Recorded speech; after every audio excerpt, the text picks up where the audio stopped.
Academy. देखिए CDP का पहला question, creativity is thought to be related to the concept of. जो creativity है किस थॉट से संबंधित है, वो है डाइवर्जेंट थिंकिंग, विविध सोच। क्रिएटिविटी कहाँ से उत्पन्न होती है? विविध सोच से, अलग सोच से। जब औरों से अलग सोचेंगे तो ही क्रिएटिविटी बनेगी। The acceptable and sound combination of a language are specified in its. तो देखिए जब बात आए साउंड की या टोन की तो होती है फोनोलॉजिकल। किसी भाषा के स्वीकृत ध्वनि संयोजकों को इसके डैश नियम के अंदर के बताया जाता है, वो क्या है? ध्वनि संबंधित, फोनोलॉजिकली, उसके टोन से। लेकिन उसकी जो मात्रा और अक्षर ज्ञान वो कहाँ से होता है? ग्रामर से। ठीक है, तो इसका आंसर रहेगा आपका fourth. The position we have thought pattern are influence by the language is called. ये रहेगा आपका भाषा निर्धारण। जब सोचने की प्रक्रिया किसी भाषा द्वारा प्रभावित होती है तो ऐसी स्थिति को क्या कहते हैं? भाषा निर्धारित। Ravi repair application by testing hypothesis about the causes of the malfunctioning based on their experience with the symptom he used। Ravi अपने अनुभवों और लक्षणों के आधार पर उपकरणों में खराबी के कारण की परिकल्पना का परीक्षण करता है। तो वह किसका उपयोग करता है? तो वह उपयोग करता है अपने एल्गोरिथम्स का यूज। अपने अनुभवों और लक्षणों के आधार पर उपकरण की खराबी की परिकल्पना किस में की जाती है? एल्गोरिथम या अपने आकलन विधि में, कलन विधि में। Divya often divide the assignment job into small tasks which can handle easily. She is using।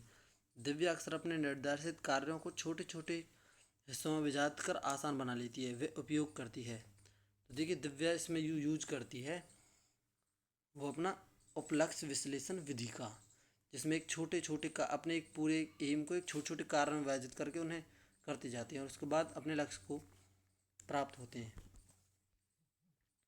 Society determine the rules of male and female। This statement articulate।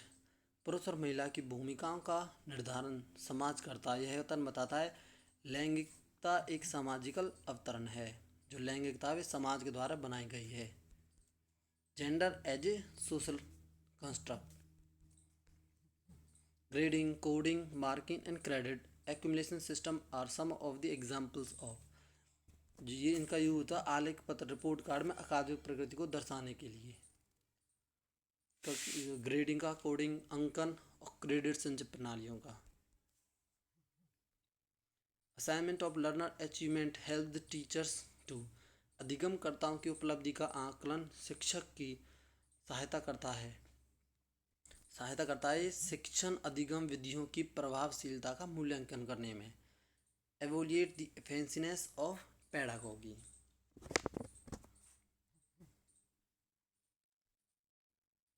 Inclusive education is based on the principle of equity and equal opportunity। समता और समान अधिकार पर inclusive education है।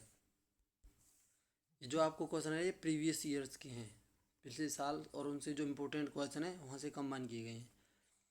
The right of person with disabilities act having enacted in the year. जो right of disabilities का आया था, ये था 2016 में। Children with individual difference should be taught in school having teachers. व्यक्तिगत विविधताओं वाले बच्चों को पढ़ाने के लिए ऐसे विद्यालय होने चाहिए जहाँ पर शिक्षक अलग अलग अधिगम आवश्यकताओं के अनुसार विभिन्न शिक्षण अधिगम प्रविधियों का उपयोग करने में शिक्षित हो। इसका राइट आंसर रहेगा आपका first. The right of children to free and compulsory education 2009 ensure the right of children with disabilities to freedom to free education from.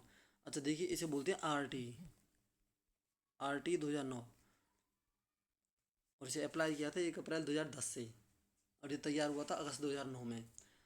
और इसके ऊपर मैंने एक वीडियो बनाई है जिसमें आरटी से रिलेटेड सारे क्वेश्चंस हैं, और एक बार अगर आप उसे देखोगे तो मुझे नहीं लगता कि आरटी से कोई भी रिलेटेड क्वेश्चन आपसे रह जाएगा। सभी क्वेश्चन हैं उसमें आरटी से रिलेटेड। इसका राइट आंसर 6 से 14 वर्ष तक के लिए। Providing teaching learning material in essential format to the diverse learner employ. विविध अधिगमकर्ताओं के लिए सुगम्य स्वरूपों में शिक्षण अधिगम सामग्री प्रदान करने का तात्पर्य है। इसका जो राष्ट्र आंसर है वो है अधिगम की सार्वभौमिक संरचना है, यूनिवर्सल डिजाइन ऑफ लर्निंग। जो सभी के लिए लर्निंग है वो मटेरियल है वो सभी के लिए अच्छा हो, universal design of learning. 14 dash involve self awareness and control of cognitive abilities. Example planning, reviewing and revising. स्वयं जागरूकता एवं संज्ञानात्मक क्षमताओं का नियंत्रण, जैसे योजना बनाना, समीक्षा करना और संशोधित करना इत्यादि डैश में अंतर्निहित है। तो इसमें अंतर्निहित है संज्ञान बोध में। मेटा कॉग्निशन में, मेटा कॉग्निशन में कौन से लेते हैं? स्वयं जागरूकता, संज्ञानात्मक क्षमताओं पर नियंत्रण और पाठ योजना बनाना, समीक्षा करना, ये सभी। When children think to interpret the received information according to their experience is called। जब बच्चे प्राप्त की गई सूचनाओं की व्याख्या करने के लिए अपने अनुभवों के आधार पर सोचते हैं तो उसे कहा जाता है क्रिएटिव थिंकिंग। क्या कहा जाता है उसे? Creative thinking. अनुभवों के आधार पर सोचते हैं। क्रिएटिव थिंकिंग सृजनात्मक सोच। Teaching learning at varying level of difficult based on the ability of individual learner is also। अधिगमकर्ताओं को व्यक्तिगत क्षमता के आधार पर उनकी कठिनाइयों के अलग अलग स्तरों को ध्यान में रखते हुए पढ़ाने की विधि को क्या कहते हैं? उसे विभेदी अनुदेशन, डिफरेंशिएटेड इंस्ट्रक्शन। जो अलग अलग लेवलों पर ध्यान रखते हुए टीचर टीचिंग कराए, पढ़ाए। Maintenance is the specific stage of learning which is antecedent to dash stage of learning। प्रतिपालन अधिगम का एक विशिष्ट चरण है जो अधिगम के डैश चरण का पूर्ववर्ती है। इसका राइट आंसर रहेगा आपका सामान्यकरण, generalization. Generalization. Zajonc believes that cognition and emotions are। Zajonc का यह मानना था कि संज्ञान और भाव डैश होते हैं। अच्छा देखिए, जो संज्ञान और भाव दोनों कैसे होते हैं? स्वतंत्र होते हैं। ये जेजोक का मानना था कि संज्ञान और भाव इमोशंस होती हैं और कॉग्निशन दोनों कैसे होते हैं? अलग, फ्रीडम, एक दूसरे से नहीं जुड़े होते हैं। A teacher is teaching children by demonstration of a task to correct the performance of an already learned task. He is using dash method of teaching. पहले से सीखे हुए कार्यों में सुधार लाने के लिए शिक्षक बच्चों को प्रदर्शन देकर सिखा रहा है। वह शिक्षण की डैश विधि का उपयोग कर रहा है। अच्छा देखिए, इसमें आपका मॉडलिंग, प्रतिरूपण। पहले से सीखे हुए कार्यों को सुधार लाने के लिए बच्चों को प्रदर्शन देकर सिखा रहा है। तो इसमें कौन सा रहेगा आपका? मॉडलिंग विधि, प्रतिरूपण विधि। According to Mann and Janis, decision maker children analyse the problems, list the alternatives and weigh each option for its advantages and disadvantages। his beer reflect। Man और जेसन के अनुसार निर्णय लेने वाले बच्चे समस्या का विश्लेषण करते हैं, विकल्पों की सूची बनाते हैं और इसके फायदे और नुकसान के प्रत्येक पहलू पर विचार करते हैं। उसका व्यवहार प्रस्तुत करता है सत्कर्ता को, सत्कर्त को उसका व्यवहार क्या प्रस्तुत करता है? विगलेंट को। In dash thinking a child as a problem solver evaluates the truth or likelihood of statement। एक समस्या सुधारक बच्चा डैश विचार के आधार पर कथनों की सच्चाई या संभावना का मूल्यांकन करता है। इसका राइट आंसर आएगा आपका लॉजिकली, लॉजिक, तार्किक। The task in which the children get experience while enjoying themselves is known। जिस दिए गए कार्य को करते समय बच्चे स्वयं आनंद लेते हैं, आनंद लेते हुए अनुभव प्राप्त करते हैं, उसे कहते हैं ड्रिल और अभ्यास करना,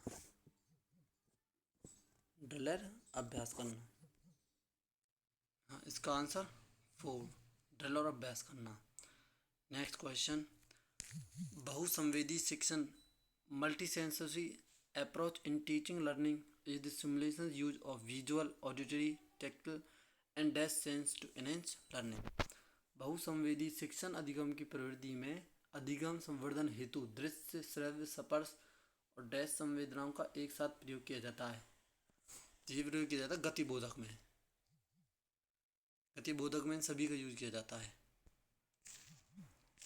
शरीर, the development from central part of the body toward peripheries और एक्सट्रीमिटीज डोनेट दी, शरीर के केंद्र भाग की परिधियों या अंगांगों की ओर का विकास दर्शाता है।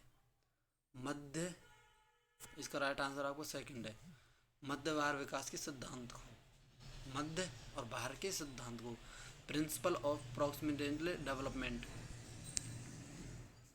School is an institution of socialization of children where, school बच्चों के सामाजिकरण की एक ऐसी संस्था है जहाँ पर प्रथम स्थान स्कूली बच्चों का होता है। School children occupy the central position, पूरे स्कूल का जो सेंटर पॉइंट कौन होता है पोजीशन, स्कूली बच्चे। If you join a teacher fraternity and choose to dress like most of the other in your group, you are exhibiting, जब आप एक शिक्षक समूह से जुड़ जाते हैं और अपने समूह के अन्य लोगों की तरह ही पोशाक धारण करने लगते हैं तो आप प्रदर्शन कर रहे होते हैं समूह की पहचान का, समूह की अनुरूपता का। इसका जो राइट आंसर है वो रहेगा थर्ड, समूह की अनुरूपता का। Next question, the concept of object permanence is attain during Piaget's dash stage of development, किसी वस्तु के स्थायित्व की अवधारणा प्याजे के विकास के डैश चरण में प्राप्त हो जाती है। तो इसका आपका राइट आंसर रहेगा जो संवेदी गामक, सेंसरी मोटर। राइट आंसर कौन सा, सेंसरी मोटर्स, संवेदी गामक में किसी वस्तु के चरण की अवधारणा प्याजे के विकास में प्राप्त हो जाती है। व्यक्तिगत शिक्षा कार्यक्रम की योजना डैश के संदर्भ में बनाई जाती है, जो व्यक्तिगत शिक्षा वो किस में होती है, बाल केंद्रित शिक्षा कार्यक्रम, चिल्ड्रन सेंटर्ड एजुकेशन प्रोग्राम में। Between dash month of ages most children begin to combine word into short sentence while speaking, dash महीनों की आयु के बीच अधिकांश बच्चे शब्दों को मिलाकर छोटे छोटे वाक्य में बोलना शुरू कर देते हैं। अच्छा देखिए, महीने जो छोटे छोटे वाक्य में बोलना है तो इसका रहेगा 18 से 24 के बीच। जब बच्चा 1.5 साल या 1 साल से हो जाए, 1.5 साल से ज़्यादा हो जाता है तो वह छोटे छोटे शब्दों को बोलना शुरू कर देता है। लेकिन बात आए अगर वाक्यों की तो आएगा आपका ये सेकंड वाला। तो अभी के लिए राइट आंसर कौन सा आपका, फर्स्ट, 18 से 24 के लिए। द कॉन्सेप्ट ऑफ इंटेलिजेंसी क्वाशेंट और IQ was develop by stern, ये तो जितने भी B.Ed या JBT कर रहे हैं उन सभी को पता है टीचिंग के लिए कि स्टर्न ने किस कर किया था, IQ का। IQ डेवलपमेंट किसने किया था, स्टर्न ने। Thank you.